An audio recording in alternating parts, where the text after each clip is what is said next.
Welcome, everybody. Thank you for joining us in this beautiful Friday afternoon. This is 12:01. We are here today to talk about Emerald Ash Borer, and this is the second presentation about what's killing your plants, the webinar series that we have during the spring.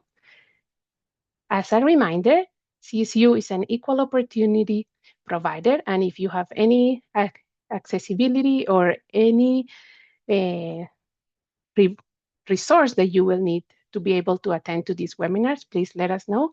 In this QR code, you can find some more information about it. As I said before, we're going to talk today about emerald ash borers, but before we start the webinar, just want to go ahead and give you some housekeeping details.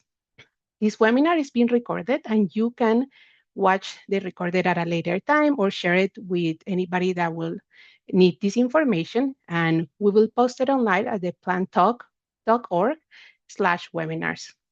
In this website, you can also see all the past webinars as well as register for any upcoming ones that we have.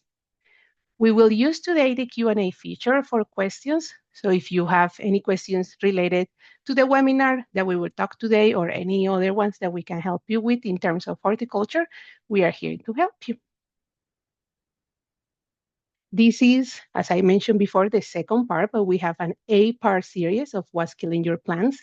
Next week, we will talk about Japanese beetles, so we encourage you and we will put in the chat the link to register for these webinars. So we have not only insects, but we will also talk about diseases later on in May.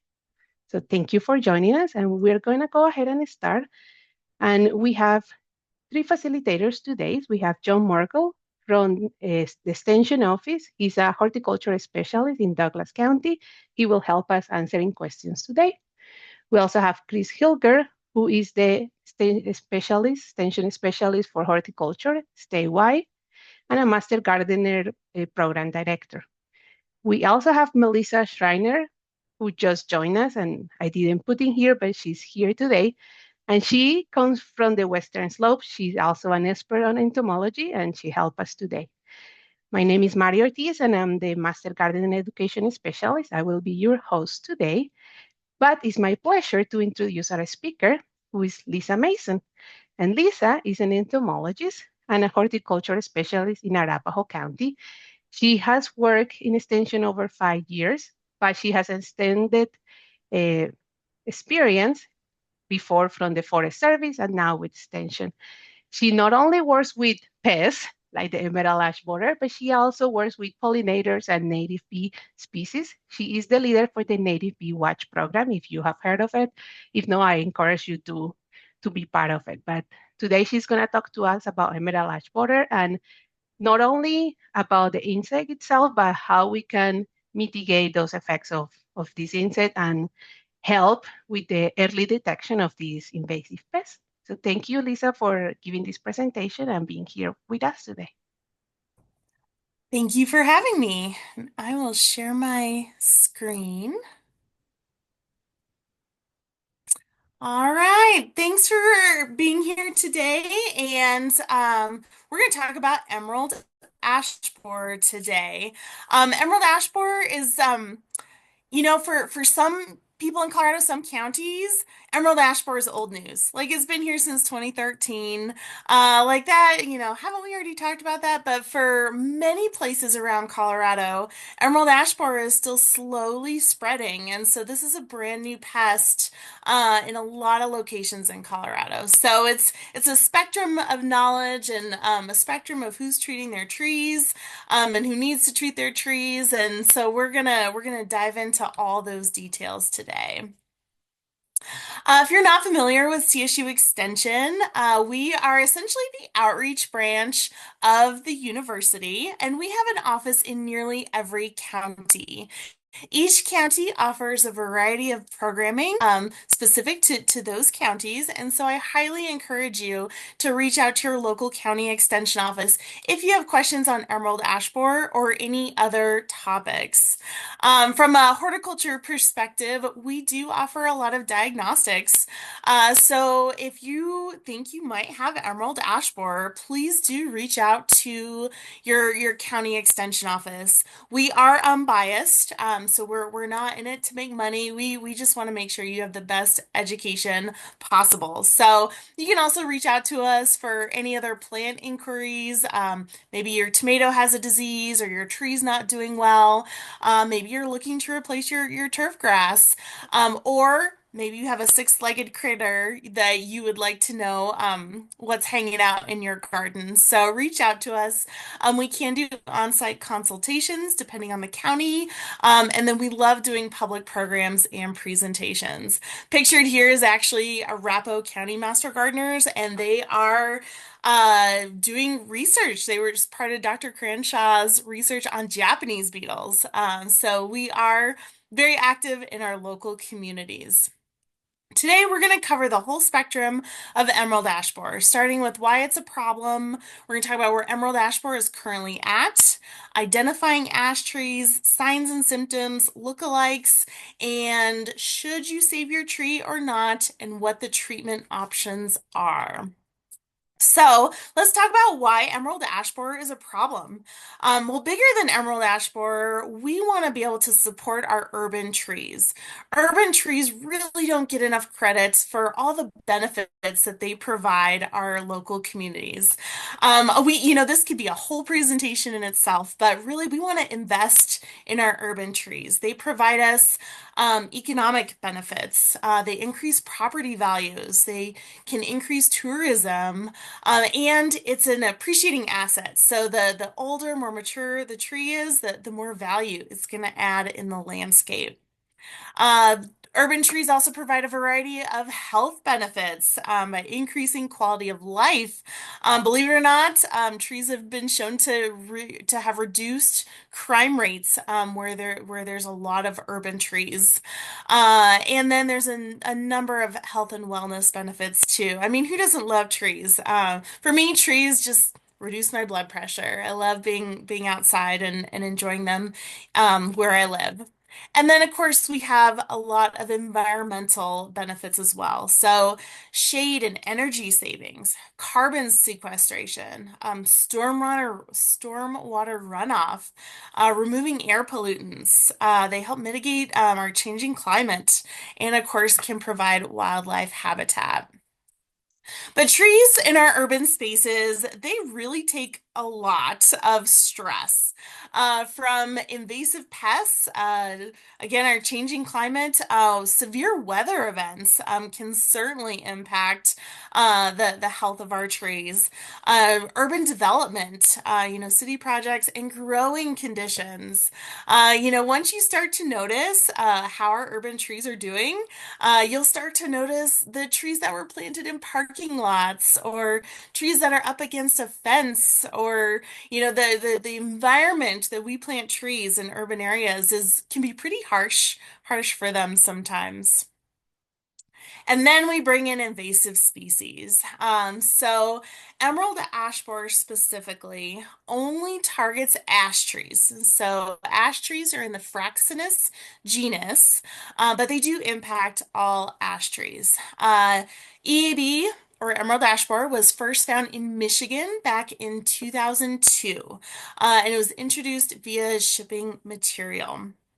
Uh, so this pest will spread naturally, but it also is really good at hiding inside wood. And so the movement of ash trees and ash wood really has helped expand the reach of EAB.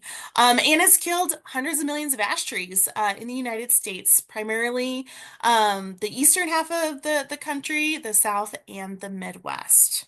Emerald ash borer is the single most destructive tree pest in North American history. And so, a little bit about the life cycle. So here we are in April.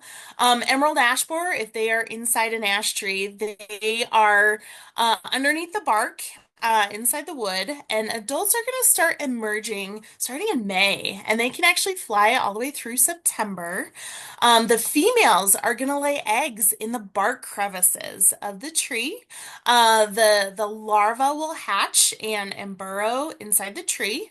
They will create a prepupa in that winter time frame, starting in November, and then they will complete metamorphosis. So they will develop into a pupa and then emerge the following season.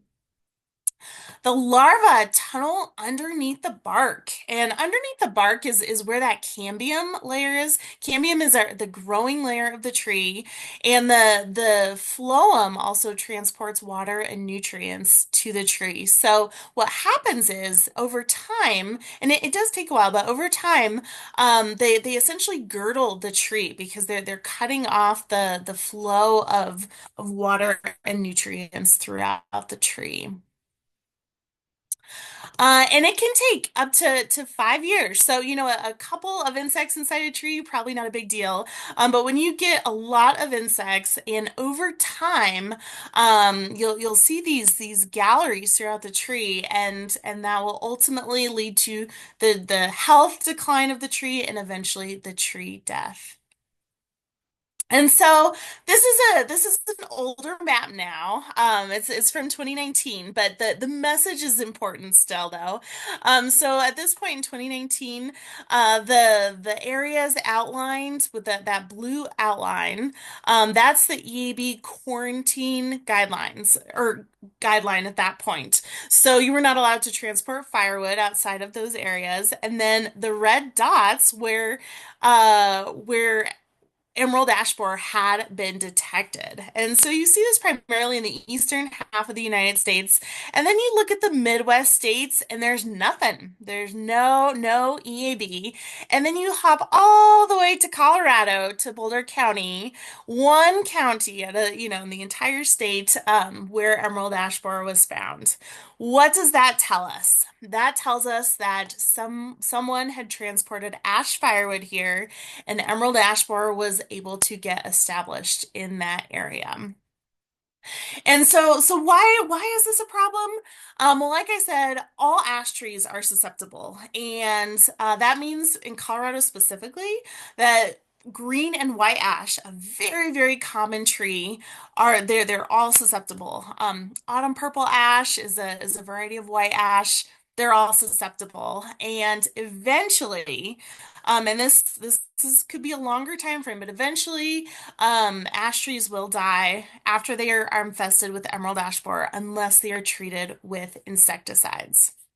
This is really the extent, the scale of this infestation is huge, and we'll talk a little bit more about that. And the other factor that makes emerald ash borer a problem is it's difficult to detect. And that helps, that means it's going to spread without us knowing. And ash is so common. In the Denver metro area alone, we have about 1.4 million ash trees. On any give or take community in Colorado, on average, it's about 15% of all of our urban trees. And then some communities, some HOAs may have even a much higher percentage of ash trees. Ash trees grow well in Colorado. They are fairly drought tolerant. They grow quickly and they are absolutely beautiful. And so they have just been widely planted. And this is a problem not only through because of the number of ash trees that are planted, but also ash provide a significant portion of our urban tree canopy. And so a study out of Fort Collins, their average number of trees, they have about 15% of all their trees are ash trees. But when they look at the canopy coverage, it was about 30% of all the urban canopy was ash trees. So that's significant for a number of reasons. From the beauty of our parks and communities, all the way to providing shade to buildings and at parks. Our urban tree canopy is so important. And they also sequester a significant amount of carbon. So, and stormwater runoff. And a similar study out of Boulder, about 12% of all their trees were ash trees, but 24% of that their urban canopy was comprised of ash trees. So this is a significant part of our urban forests. And there's a lot of economic impact too. So in other states, we haven't had emerald ash borer as long as many of our other states. Oops. Oh boy. I'm not sure why that's forwarding. $10.7 billion have been spent by other states for treatment and removal and replacement of ash trees. And in Ohio alone, that was a loss of about 3 billion in property value and ecological services. Does everyone remember Dutch elm disease? We lost about 20 million elms during that time. We're looking at the loss of 7.5 billion ash trees potentially in North America. Okay, so how do you know if you have an ash tree? That's the single most important thing to note, especially if you're a homeowner, is if you have an ash tree. So, ash trees have 5 to 9 leaflets, pictured here. It's a lanceolate shape, and if you look at the edges, there's a slight serration to them. On mature trees, you might notice diamond-shaped furrows in the bark. And ash trees also have opposite branching. So other trees may have alternate branching, so almost like a stair step for lack of a better word. But on ash trees, you'll always see that opposite branching on the tree. And then if it's a female tree, you might see ash seeds produced on it each year. But remember, male trees are not going to have ash seeds. So, how do you know if you might have emerald ash borer? Some of the common signs are cracks in the bark. You may see epicormic branching. Epicormic branching is a sign of stress, and basically the tree pushes out resources to produce new leaves in odd places around the tree. So in this picture here in the middle, you'll see the it's leafing out in places where it should not leaf out. And if you do have significant bark cracking and you can look underneath that bark, you might see S-shaped galleries throughout the tree. And one of the classic signs too is a D-shaped exit hole. So these are approximately an eighth of an inch wide, so they're fairly small, and they can be hard to see because emerald ash borer generally attacks the top of the tree first, and so you're not always going to see them right away on the trunk of the tree. The tree will have to be in pretty significant decline before you'll start seeing it on the trunk.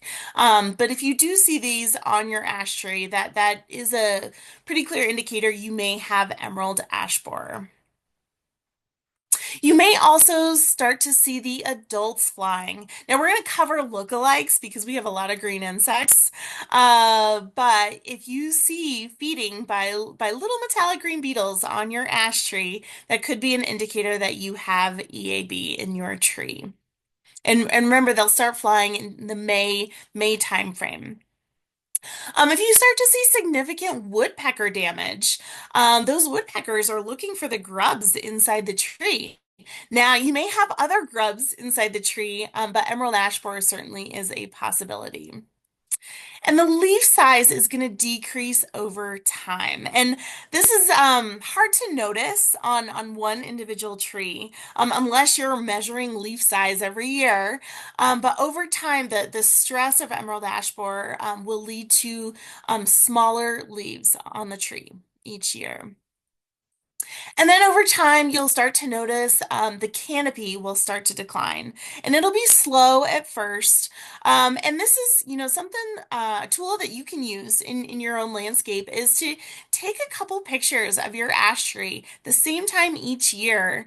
And for emerald ash borer, for not, that can be a way for you to just know how full your tree is leafing out each year.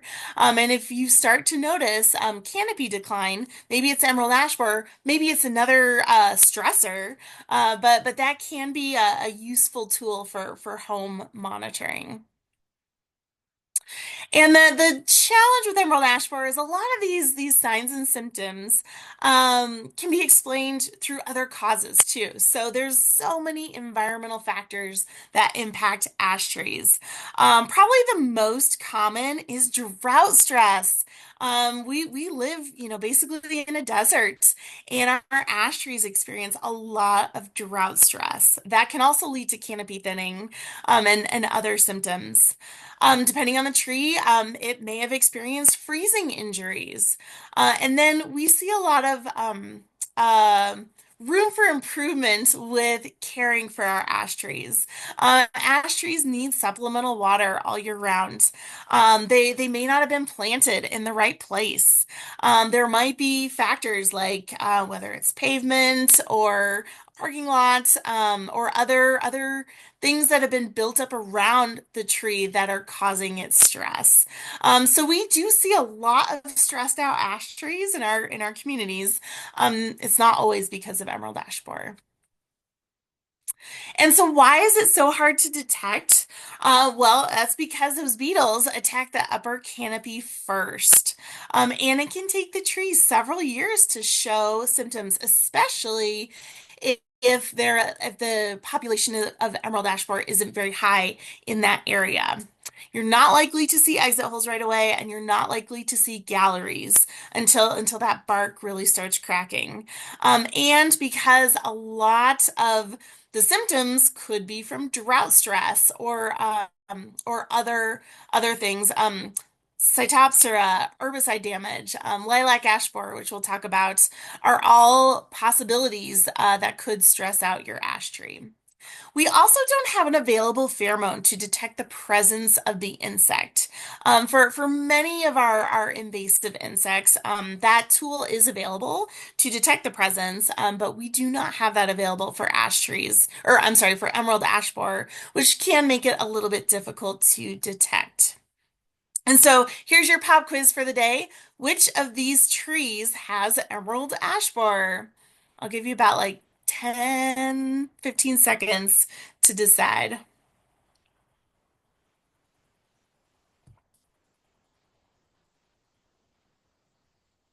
Okay, the answer is none of these trees have emerald ash borer. None of them do. But look at how stressed out these trees are. And you can see why, like planted in a parking lot, along the road, along the fence line, road salts can impact tree health. All these trees are experiencing significant stress and not doing that great, but it's not because of emerald ash borer. So if you see trees like this, it does not automatically mean they have emerald ash borer. Okay, let's cover a little bit about lookalikes. One of the most common tree pests that you'll see in an ash tree is lilac ash borer. So most people probably assume this must be another beetle boring into a tree, but believe it or not, this is actually a clearwing moth that looks like a wasp. It's a moth that's mimicking a wasp. Insects that mimic stinging insects do that to help give them protection from predators. And so by looking like a wasp, predators may avoid it. But this is a clearwing moth, and this insect is not lethal to the tree unless it's a very stressed out tree or was recently transplanted. So this is going to bore into the trunk of your ash tree, and it is going to leave like pencil eraser size holes all along the trunk. You may even see the pupal skin attach because it goes through metamorphosis, and this is the remnants of the pupa. You might even see those on your ash tree. If you have lilac ash borer in your tree, the question to ask is, why is my tree stressed out? Because lilac ash borers go to the trees that are already experiencing stress. And so if you have lilac ash borer in your tree, I would relook at your watering practices. Are you winter watering your tree? And what else can you do to reduce stress on your tree? The majority of the time, no control is needed for lilac ash borer. And treatments like insecticides aren't necessarily going to solve the problem that your tree is stressed out. So looking at why your tree might be stressed out is the best thing you can do. You may also see flat-headed apple tree borer. This borer is a generalist, meaning it's going to infest a variety of hardwood trees. This is another secondary pest, just like lilac ash borer. Flat-headed apple tree borer is going to go to trees that are already experiencing stress, but they are not going to kill the tree. That tree was already stressed out to begin with. And another common one that might impact your ash tree are ash bark beetles. And so ash bark beetles can contribute to limb dieback in your ash tree, especially if it's already really stressed out. And you're going to notice these pin-sized holes, tiny little round holes in the branches on your tree. Now, lilac, ash borer, ash bark beetles, these all have such similar names, and there's a lot of confusing information out there. So if you're talking with your arborist or you're not sure which insect is actually impacting your ash tree, give your county extension office a call. Because with pictures, we can help you figure out which of these insects is actually impacting your ash tree. And then we have other insects that create D-shaped exit holes. And so all metallic wood borers or flat-headed borers, these are all the beetles in the Buprestidae family. They all leave D-shaped exit holes in the tree. So you're likely to see D-shaped exit holes in not, it could be your ash tree, it could be in other species of trees. And that's why knowing the host, or I'm sorry, knowing the tree species that you're seeing holes in is key to understanding which pest is impacting your tree. So a common one, I'll have people send me an email saying, "Oh no, I have D-shaped exit holes in this tree. What do I do? I must have emerald ash borer." First question I always ask is, what species is the tree? Because a real common one that you're likely to come across is honey locust borer. Honey locusts are also commonly planted in our communities, and a lot of them are very stressed out. When a honey locust is already stressed out, it may attract the honey locust borer. Almost identical looking to emerald ash borer, except for it's not as green. It's more of a bronzy, dark gold color. But honey locust borer only attacks honey locust tree, and those trees are already stressed out. The honey locust borer also will not directly kill the tree either. It's a secondary pest that attacks the tree in response to stress. Another one that I see occasionally. Occasionally, we'll see birch trees, and a birch tree will attract the bronze birch borer. If you have a birch tree, it's good to keep an eye on the health of your tree. It's going to have those classic D-shaped exit holes, and treatment likely would be needed if your tree is infested with birch bronze borer because it can be deadly to birch trees. So identifying the host tree is so important. Other EAB lookalikes. These are just a variety of other metallic wood-boring beetles that you might come across. Some are worse than others, but they're all, metallic colored, and some are metallic green. This photo on the left is an emerald ash borer. The photos on the right are other species. And here's some other ones. Like I said, we have so many green insects in our landscapes. So if you're observing flowers, you might see green metallic sweat bees, or cuckoo wasps are fairly common to see. We have green tiger beetles, which is always a fun insect to come across. Another invasive pest that is metallic and parts of the body are metallic green is, of course, Japanese beetles. Green fruit beetles, you might come across dogbane beetles, hairy bear beetles that are associated with junipers, or even we have bright green stink bugs as well. So if you're not sure what you're seeing, try to snap a picture, or if you can even catch it, we can certainly help with the identification of that insect. Okay, so should you save your tree? So, regardless if emerald ash borer is in your area or not, it's good to start planning because eventually emerald ash borer will be in your area. And so, knowing if you have an ash tree and knowing if it's a high value tree will help you make a plan. And we'll talk about what that means. Will help you develop a plan for the future of your ash trees. If you have an ash tree, it is going to be a financial decision at some point, whether you treat it with insecticides or you remove it. And so planning ahead is definitely important. If you have a stressed out old tree, kind of scraggly, not very important, at some point it will need to be removed. If you remove it before you have emerald ash borer, that will be more cost effective than removing it later.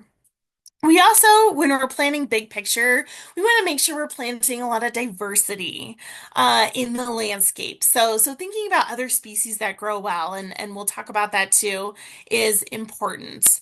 But do know if you have a high value ash tree or that tree is important to you and you want to save it, insecticide treatments are very effective. And so that will protect your tree. And if you do have emerald ash borer in your tree, removal is critical. Absolutely, because that tree over time is going to decline in health, eventually die, and it will be a hazard. So, should you save your tree? How do you know if it's a high value tree?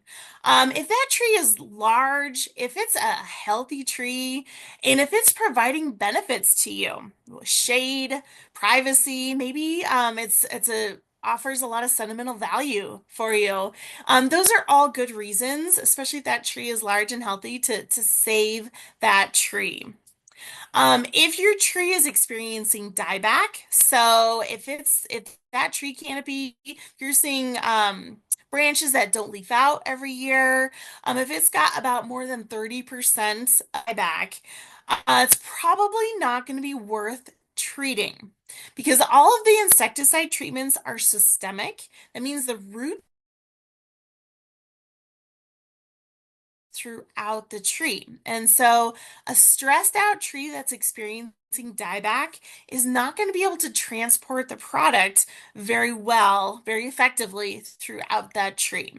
So stressed out, declining in health trees likely are not worth treating.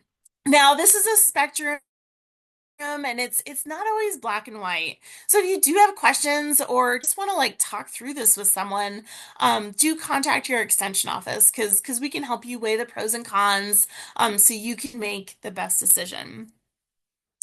You'll want to make sure if you do decide to treat your tree that you contact someone to treat that tree that is a ISA International Society of Arboriculture, certified arborist, and also a Colorado licensed pesticide applicator.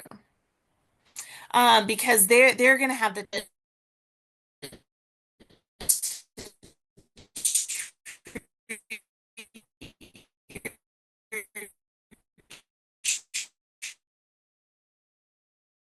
effectively. And now, if you want to replace your tree, let's say you decide to remove that, we have some excellent through a lot of the or most of the common species that you could plant and rates them on how well they do in Colorado. If there's considerations too, like if you're considering a maple that experiences iron chlorosis, that will be noted as well. This list can be overwhelming, so because there are a lot of tree options out there, if you download it, start by looking at the recommended the green boxes inches. Those are trees that have been consistently shown to grow well in Colorado. And as always, we're happy to walk you through options because depending on what you want, let's say you want a tree that flowers in the spring or maybe has beautiful fall color or produces fruit. There's a number of qualities that can help guide to find the perfect tree for you. All right, let's walk through treatment options. It's important to consider homeowner do-it-yourself treatments versus professionals. There's actually only one option for a homeowner to purchase and do it themselves. We'll talk more about that. All other three options do require professionals. So, things to consider. Homeowners do have more restrictions than professionals. So, for instance, the do-it-yourself treatment from that a homeowner could purchase is may not be actually strong enough if you have a very large ash tree. Homeowners can apply soil drenches, but not soil injections or trunk injections. And we'll walk you through that too. A professional is going to apply the product so that it is as effective as possible. With a homeowner do it yourself, there's without training, that it may not be applied as effectively. Hopefully, homeowners will follow the directions to a T, because the label is the law, and that will give the product the best chance at being as effective as possible. But there's always, if that product drains or, runs off, there's a lot of variables that could make the product less effective. Uh, Drought stress is going to limit the effectiveness. And so that's key to actually any of the treatments is as you'll want to make sure that soil stays moist, especially after treatment, so the product can be distributed throughout the tree. There's never a guarantee that your tree can be saved, but it's certainly the chances of your tree effectively being treated by a professional is probably going to be more of a guarantee than doing it yourself as a homeowner. Remember, the label is federal law, so you do have to apply that product exactly how the directions specify. And if your tree is larger than 10 inches or so, you are going to want to hire a professional so you get a treatment that is going to be strong enough to help your tree. And this is regardless of any pest that you're treating, but if you're looking to do at the do-it-yourself treatments, read those directions. I can't stress that enough. And note the active ingredient. And so a lot of times our pesticides are advertised under a variety of different names, depending on the company. So you'll want to make sure you're focused on the active ingredient when you're purchasing pesticide products. And if you do have questions about pesticides and their impact in the environment, visit the National Pesticide Information Center. They actually have a fact sheet for every active ingredient, and that will better inform you so you know what you are applying. Okay, so there are four insecticide options for emerald ash borer treatments. We're going to walk through each one. The first three are products that you would hire a professional arborist to apply. Four, right here, imidacloprid. This is the do-it-yourself treatment available for purchase. So let's walk through each one. Let's start with the do-it-yourself treatment. Imidacloprid. This can be applied as a soil drench, or if you hire someone, an injection. And you're going to apply this in the springtime once per year, shortly after bud break. This one is do it yourself, or you can hire a professional. And if you're applying this product, you're going to want to water the product in within about 18 to 24 inches of the trunk base. Now, this is key. Imidacloprid will bind to organic matter. So if you have mulch, grass, flowers, anything within those first 18 to 24 inches of the trunk space, you're going to need to remove all that mulch and all that grass because the it'll bind to mulch or dead leaves.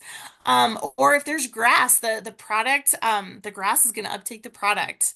And this is also really important. If you have flowers at the base of your tree, you cannot apply this product because those flowering plants will uptake the product, and then bees or other beneficial insects that visit those flowers may be impacted by this insecticide. So really important to be mindful of that before applying imidacloprid. You'll want to watch for slopes and runoff because you want this product to be as effective as possible. And you're going to want to keep your tree well watered for at least 2 to 4 weeks after application. That will ensure the tree can transport the imidacloprid throughout. And then if you have a tree, and I realize I just said 10 inches in the last slide, and then this slide says 15 inches. If you have a larger tree, you will not want to use the do-it-yourself treatment because it is not going to be strong enough. Certified arborists do have a imidacloprid that is strong enough for those large trees. So consider that along with other products that are available as well.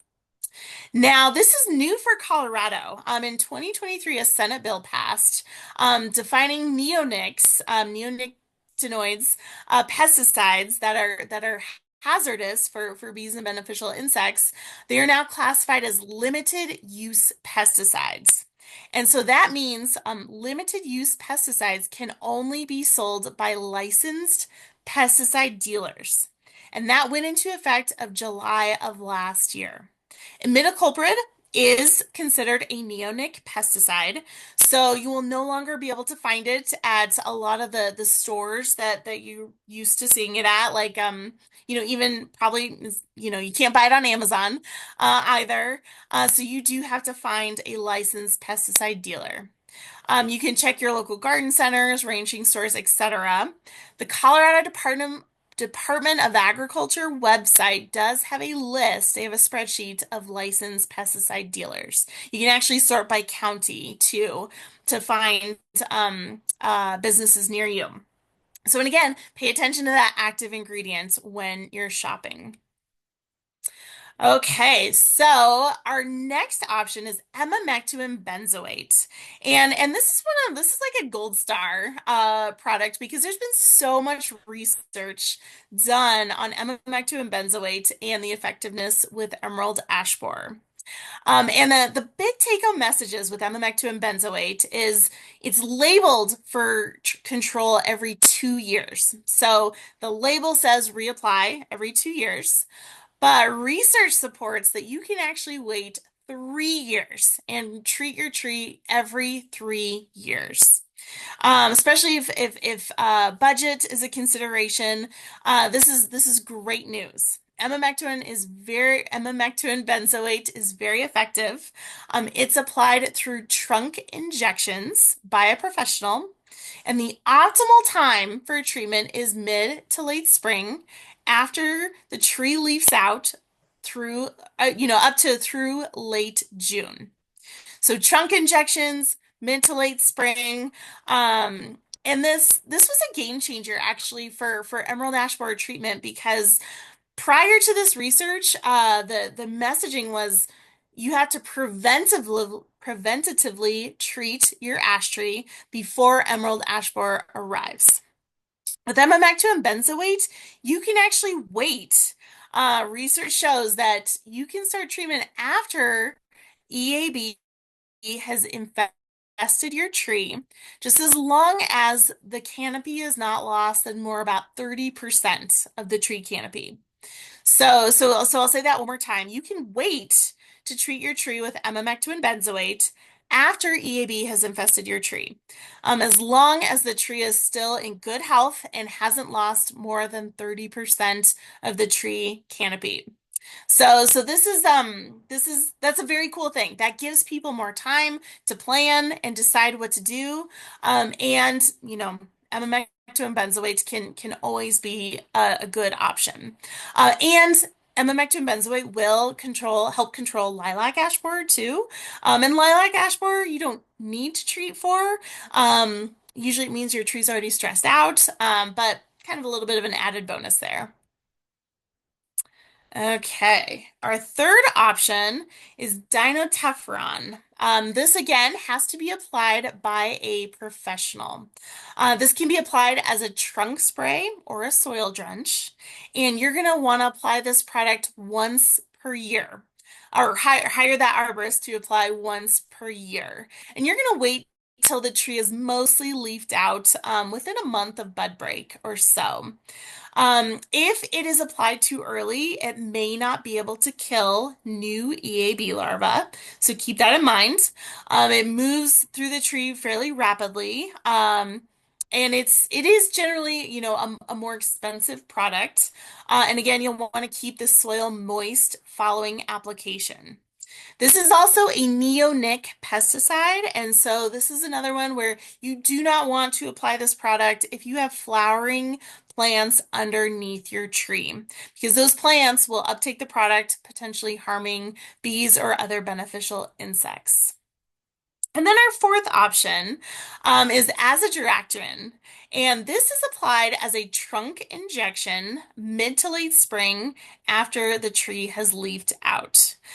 This can provide up to 2 years of control. Now, if emerald ash borer, if it's high population in your area, at peak level, population levels, once a year is recommended, but for the most part, you can wait up to 2 years. This product was extracted from the seeds of neem trees. And so a lot of us, you're probably familiar with other neem products available. This is extracted from the same plant, the seeds of neem trees. So trunk injections, we get a lot of questions on, are trunk injections safe? I mean, is that going to hurt the tree, because you are putting wounds in those trees. And generally trunk injections, the benefits outweigh the disadvantages. And so the trunk injections, all that product is going directly into the tree. There's no way, no chance for runoff or anything. So all that product where it's going. And something like emamectin benzoate, you can get over 2 years of control with trunk injections. And if your tree is healthy, the tree will heal those wounds. And so, even within the first year after those trunk injections, the tree will start to close up those wounds. So you are wounding the trunk. That is a disadvantage. It does require a skilled, certified arborist and pesticide applicator to do this. And it is more of an expensive cost. But like with emamectin benzoate, you'll only incur that cost every 2 to 3 years. And of course, can't emphasize this enough either. You want to be mindful of beneficial insects in the landscape. So, see this ash tree, you would not want to apply imidacloprid or dinotephoron to the base of this tree, because it will impact those plants and bees visiting. Okay, the next question is when to start treatment. This all depends on where you live, and I'm going to show you a map of where emerald ash borer has been confirmed. If you know emerald ash borer is in your community, in your neighborhood, you will want to consider treatment or tree removal sooner than later. If emerald ash borer is not in the immediate vicinity of your local community, you have to weigh your options. And it really comes down to the homeowner's peace of mind, budget, and all the other variables on when to start treatment. So things you'll want to consider: how far away is emerald ash borer from where you live? How healthy is your tree? Do you prefer preventative treatments, so you have that peace of mind that emerald ash borer is not going to hurt my beautiful tree? And you want to consider the financial implications of that as well. So when to start treatment is a personal decision, along with taking into factors on where emerald ash borer currently is. So this is a map. Actually, I'm going to show you this one first. This is a map. It's mostly highlighting the Front Range because that is where emerald ash borer primarily is. What's not shown on this map is emerald ash borer has been confirmed in Carbondale, on the west slope. So keep that in mind. That sadly was probably a firewood transport to Carbondale, and that was discovered in 2023. Otherwise, this does show where emerald ash borer has been confirmed. So this is a great tool. This map can be found on the Colorado State Forest Service website. I put the web address on the screen. One thing to note though, the boxes that are highlighted highlight the entire municipality boundary. That doesn't necessarily mean emerald ash borer has been found throughout that municipal boundary. So, in Boulder, for instance, emerald ash borer has been there since 2013. So likely emerald ash borer has spread throughout the municipality. More recently, we have discovered emerald ash borer in like Littleton and Centennial and Lakewood. But I tell you, in Littleton and Centennial, we've only found emerald ash borer in a couple of areas. So it's not widespread throughout the entire municipality. So keep that in mind when you're using this map.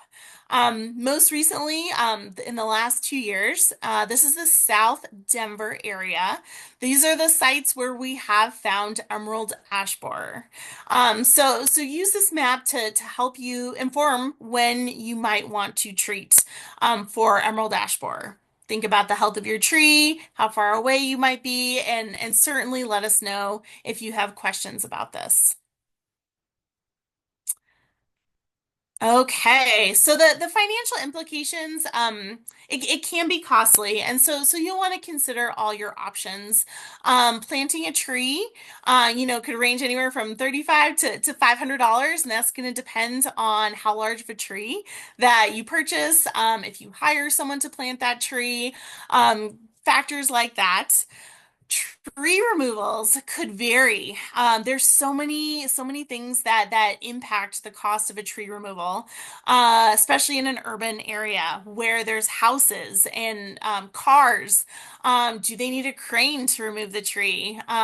There's a lot of different factors. So depending how large the tree, how healthy that tree is, will vary. But generally speaking, anywhere from like 350 to even up to $4,000, depending on how difficult that tree is to remove.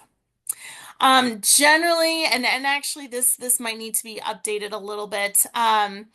For pesticide treatments, you're looking at anywhere from like $8 to $10 per inch in diameter. So for instance, a tree that's about 10 inches in diameter could cost anywhere from like $80 to $100. Triazine, which is the azadirachtin, could be anywhere from $10 to $12 per diameter an inch. This slide is actually a couple years old now, so prices may be a little bit more now. This picture here, this is an example of a tree that would likely maybe need a crane to remove it, which would drastically up the cost. But you can see there's power lines here. This tree is nearby houses, so it would be a difficult tree to remove. And hiring a professional. So there's a lot of companies out there, and some companies are pressuring people to treat their trees right away. So we always recommend that you ask for credentials. Ask for their Colorado pesticide applicator license. Make sure they're insured. Make sure they have a certification through ISA, the International Society of Arboriculture. Make sure you ask for that specific contract of work, contract of work, and get customer references. We also recommend getting at least 2 to 3 quotes from different companies before deciding on which company to go with. If you're looking for certified arborists, I highly recommend going to the website treesaregood.org because you can actually type in your zip code and find a list of certified arborists. Some municipalities too have a list of certified arborists that you should use in that municipality too. So check where you live. What can you do now? Make a plan for your ash trees. And whether or not emerald ash borer is in your neighborhood or not, start thinking about what you're going to do. And if you need to treat your ash tree this year, now would be the time to get that scheduled because the May, June timeframe, right after bud break, generally or just after the tree leaves out, depending on the treatment, you're going to want to get that scheduled sooner than later. Take care of your ash trees. And I have one more slide on this, so I'll come back to that. Check in with your HOA. What is their plan? For HOAs that have a lot of ash trees, this is a very costly thing that they're looking at. And so again, your local extension office can help HOAs make a plan and talk through, what's right for that HOA. And if you do suspect emerald ash borer in your tree, do call your local extension office too, especially if emerald ash borer is not being found in your area. So you want to reduce the stress. This is actually good advice for all your trees, but also ash trees. Make sure you're providing supplemental water all 4 seasons. Some parts of Colorado have had a pretty dry winter and a very warm spring. So water, especially in the winter, fall and winter, anytime we have dry periods and warm periods above 40 degrees, make sure you're providing supplemental water to those trees. We have a great fact sheet on that and more information. It will benefit your tree in the long run. You can always consider putting mulch around the base of your tree that can hold moisture in as well as provide other benefits. You'll want to keep up with pruning. Pruning is healthy for your tree and it's also going to reduce hazards down the road, especially if we do have significant weather events. And keep those tree roots healthy too. So you'd be amazed at what we see. People store lawn equipment underneath the tree or other patio furniture and activities like that. High traffic on those tree roots can lead to compaction over time. So just be mindful of those tree roots. Don't transport firewood. This is a big one. We want to keep this spread as slow as possible. So if you cut down an ash tree, make sure you're not transporting it to an area that does not have emerald ash borer. And check in with your local municipality. This is newer in the South Denver area. We have a few municipalities that are offering subsidy programs. So, like the city of Littleton will reimburse residents up to $500 for EAB treatment or tree removal. They also have a tree planting program. Centennial has a tree planting program as well, I need to correct that. Centennial has a tree program. It is not free, but the trees are low cost. Inglewood also has a subsidy program. So look at what your local HOA and municipality is doing. Municipalities are prioritizing treatment of their high value ash trees in Colorado. And, as we look at our urban forestry, our urban forest, the landscape will change with emerald ash borer in our area. But that's all the reminder to plant a diversity of species. So a good rule of thumb, make sure you don't have any more of 10% of your trees be one specific species. This will help you create a more resilient landscape. And there's so many great, beautiful options available. So reach out to us with questions on that. And we're right at 1 o'clock. I do want to take the time to answer questions. So feel free to stay on. But if you need to go, I understand. Thank you so much for listening today. Enjoy the rest of your Friday. Thanks, Lisa. We do have a couple of questions. The first one is Okay. specifically about injectable products and really about the mechanism that injections are being done with. And we've got a question of one arborist has used the injection that uses plugs that make larger holes, and one arborist uses one with smaller injection needles and doesn't use plugs. Is there a preference between injection systems, regardless of chemical that you're aware of? I don't know the answer to that. That is a really great question. I would have to do some research on that. John, are you familiar with? Nope, Anything on that? I could wave my hands around and hypothesize as I'm sure you could, but I don't know specifically. So Melinda, who asked that question, I would encourage you to email Lisa at her email address there, and we'll find out the answer. The Love. second question that we've got for you is, are you aware of any specific risks to woodpeckers from the different insecticide treatments for larvae? That is a great question. I actually don't know that answer directly either. Um, from a woodpecker's perspective, I know, using insecticide treatments will impact some non-target insects. So for instance, a very common one is going to be the two-tailed swallowtail, which is one of our big yellow butterfly species that we commonly see. If they feed on the leaves that of a tree that has been treated, they will not be able to survive. Two-tailed swallowtails also host on chokecherry, but we will potentially see some decline in numbers for two-tailed swallowtails as more ash trees are removed and treated with insecticides. Same with like I know I have some leaf curling aphids in my backyard, and I always leave them because they always attract lady beetles. So the those leaf curling aphids will be impacted most likely. And so there will be some other non-target species. In terms of honeybees, Dr. Cranshaw has one of his graduate students did some research on this, and actually, honeybees are not likely to be very impacted by treating an ash tree with emamectin benzoate, and that's for two reasons. The first one is ash pollen is like a very small pollen source for honeybees. They're more likely to get early season pollen from maples and other trees. So ash trees was a very small pollen source for honeybees. And also, if your tree is treated after the ash has flowered, the residual, there'll be less and less product over time.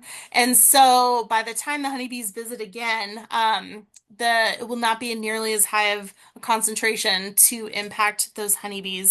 Happy to share that research with anyone. But in terms of woodpeckers, I don't know if any research has been done on that specifically, but Amanda, feel free to email me and I'll try to find you more information. All right, thanks, Lisa. That's it for questions. All right. Thank you all. Have a great day.